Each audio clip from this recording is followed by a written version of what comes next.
इसलिए जो communication skill है, विभीषण से संवाद जो राम ने किया वो साधन और साधना के बीच का संवाद है। बड़ी अद्भुत बात है। राम की शक्ति पूजा आप में से शायद अधिकांश लोगों को पता होगा कि राम और रावण के युद्ध में एक दिन ऐसा आया था जिस दिन राम की सेना पराजित हो गई थी, तोड़फोड़ मचा दी थी रावण ने, जिस दिन रावण खुद आया था।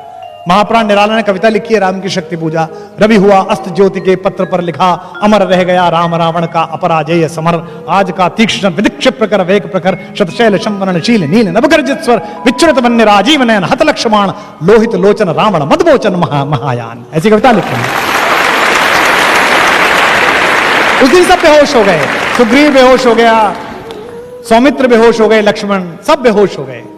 राम लौटे तो राम बहुत दुखी थे। जामवंत ने समझाया, जामवंत सबसे सीनियर है सेना में, मतलब सबसे फाइनल पोजीशन पे, ब्रिगेडियर जनरल से भी ऊपर हैं। उन्होंने राम से कहा कि इतना क्यों दुखी होते हैं, वही आपका हाथ है, वही आपका तूणीर है, मार लेंगे, इसे कोई दिक्कत नहीं है। किसी किसी दिन होता है, सामने वाले का दिन होता है किसी किसी दिन नहीं होता। राम ने कहा ऐसा नहीं है।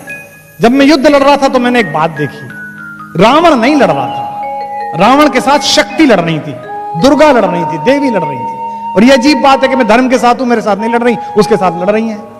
तो जामवंत ने कहा अगर ऐसा है तो युद्ध हम संभालेंगे, आप पूजा करिए। तो 108 कमल मंगाए गए। यह दशहरा क्यों मनाया जाता है, ये आज शायद कुछ लोगों को पता चलेगा। हम तो कहते हैं कि रावण हरा दिया, ऐसा हुआ नहीं। ये जो शक्ति की पूजा, नवरात्रि की पूजा क्यों है? 9 दिन राम ने ध्यान धारण किया और 108 कमल वो चढ़ाते थे, एक एक कमल शक्ति के चरणों में चढ़ाते थे, त्रिपुटी में साधते थे, इमेज बनाते थे, जैसे सूफी लौ लगाते हैं, जैसे साधु लौ लगाते हैं। वो ध्यान में चढ़ते चले गए। आखिरी दिन जिस दिन आया, जिस दिन उनको वर मिलना था शक्ति का, 107 कमल जब उन्होंने चढ़ा दिए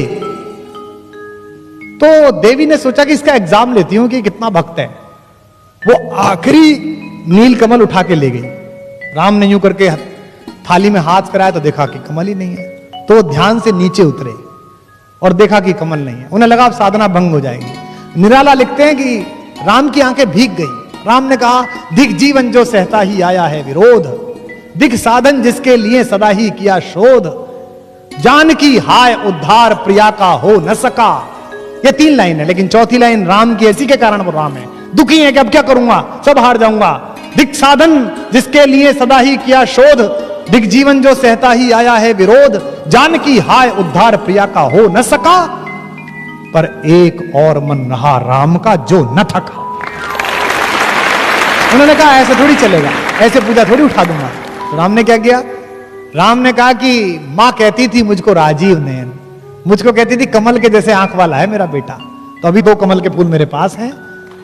तो राम ने अपना एक तीर निकाला अपने तरकश में से और उसको हाथ से पकड़ के उसकी फलक आंख की तरफ ले गए कि अपनी एक आंख चढ़ा देता हूं। युद्ध में विजय होनी चाहिए, सत्य जीतना चाहिए। और जब बिल्कुल आंख के पास पहुंच गया तीर और देवी को लगा कि अभी आंख निकाल लेगा, तब स्वयं दुर्गा प्रकट हुई और उन्होंने हाथ पकड़कर कहा होगी जय होगी हे पुरुषोत्तम नवीन, के महाशक्ति राम के बदन में हुई।